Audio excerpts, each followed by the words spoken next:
I'm still friends in college too. It's just something different about that sisterhood, that brotherhood. You know, you're the same. Very. You know what Hey y'all, I'm LaShana Barnett, owner of Classy and Sassy. This is my boutique, Stylishly You, salon and boutique here in downtown Sharon. Okay. Now, like I said, I'm taking you back a few. Oh Lord, I'm gonna take you back where a we few. going? So, first of all, you gotta tell the people, where did you grow up at, and what was your upbringing like? So I grew up in Sharon, Farrell, Sharon area. I went to Hickory, so I graduated high school long time ago. 97. Let's see what else. I mean, I'm born and raised here. You know, been here most of my life. For a while I left, but came back home, opened up a business, so I'm back. Okay. Now, when you left, where did you go? California. Cali. Wow. Okay. I was in Killer Cali. What took you out there?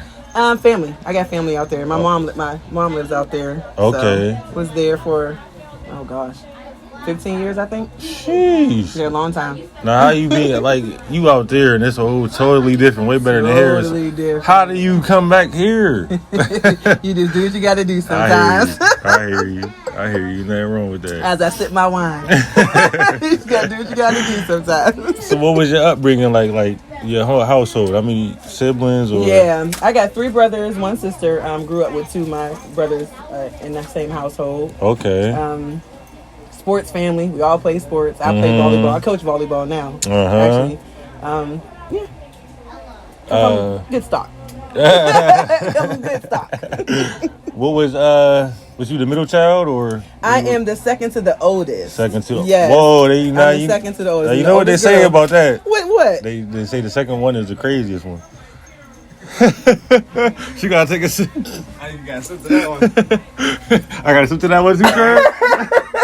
You got sip too? I'm just saying what they say. Don't shoot the messenger. Well, I mean, there might be some truth to that. Might be. No comment. Next question. I'll take that. Okay. So now we moving forward to the college life. College life. What college did you attend? I went to an HBCU. I went to Cheney University. Yep. Outside of Philly. That's where I went. Now speak about the HBCU experience, because listen, I'm still friends with people I met in '97.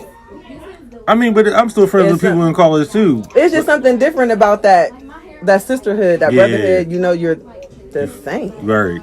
You know what I'm saying? It's like, because I went to Hickory. Anybody know anything about Hickory, right? It's predominantly white.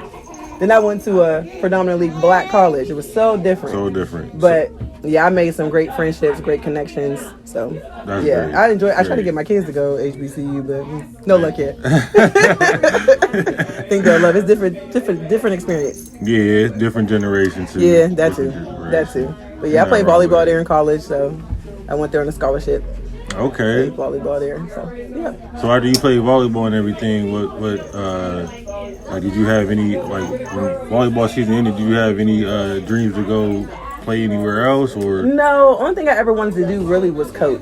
Okay. So I got into coaching, then I became an official for a while, and now I'm back to coaching. Okay. Yeah, so that's all I wanted to do. Talk about that experience.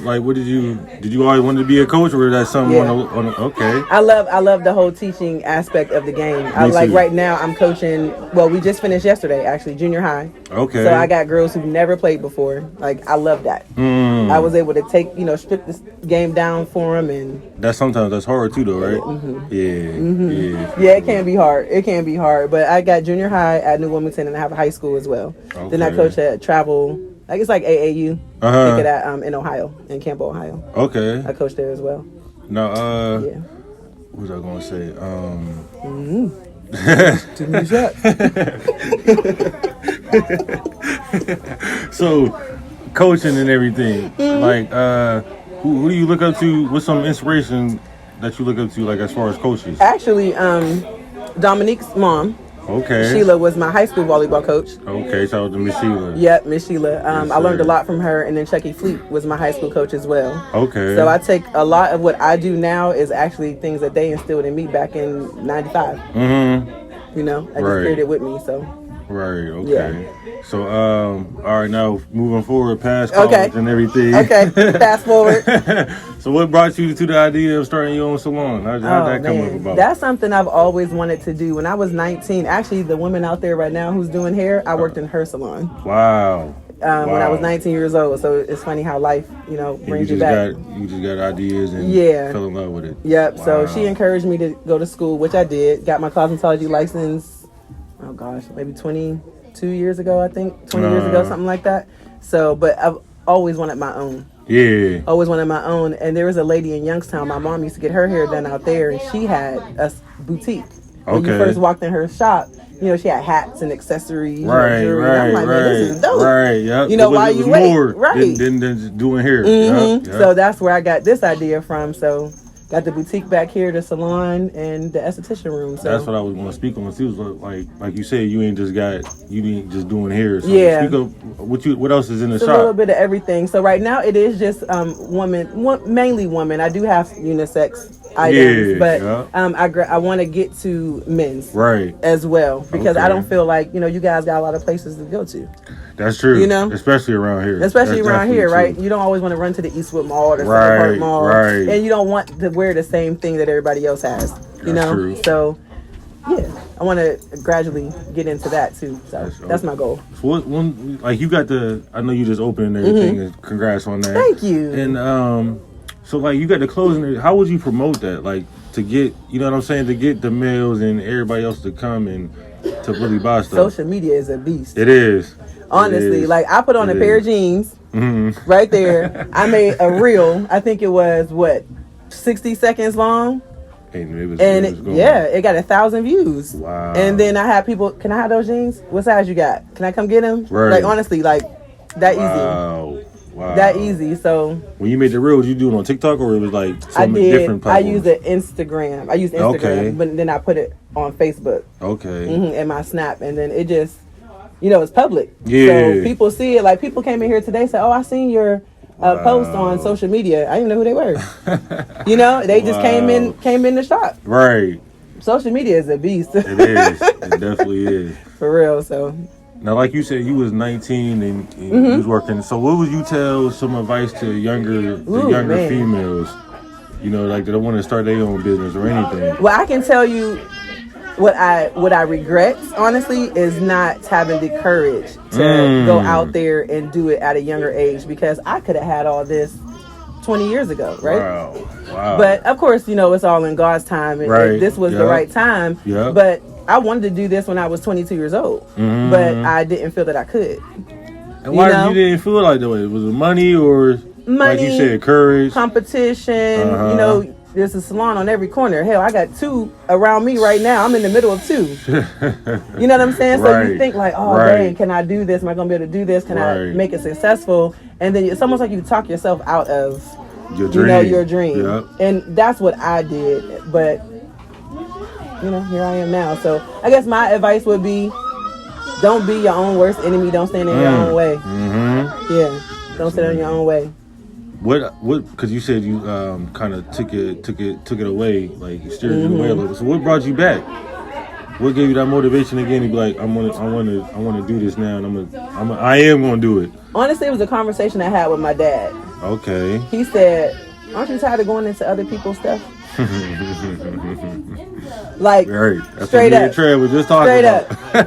That's crazy. For real? That's crazy. We tired. Yep. Tired of working for somebody else. He was like, "What you doing?" Right. Honestly, that's what he said. He said, "You have your license." I can do hair. I can do the esthetician things. I feel like I got style, right? So I can buy stuff. And my dad's looking at me like, "What are you doing?" Yep. I was like, and honestly, it was in that moment, I said, "Dang, what am I doing?" And then the person who was here before was a barber. His name is Mark.